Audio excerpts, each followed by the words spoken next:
जय माँ समलई आज पुण्य अवसर रे आध्यात्मिक अवसर रे पवित्र अवसर रे सर्वप्रथम बेलपहाड़ समलई मंदिर कमिटी तरफ आमर अंचलवासी को बेलपहाड़वासी को विशेष विशेष शुभेच्छा अभिनंदन एवं शुभकामना।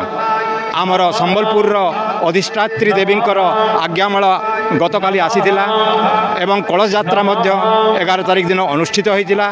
आज 12 तारिख दिन आमर माँ समलईंकर एवं भुवनेश्वरी देवींकर सर्वप्रथम भुवनेश्वरी देवींकर एवं माँ समलई एवं तथा पार्श्व देवादेवींकर आज प्राण प्रतिष्ठा उत्सव पालन करा जाउछि।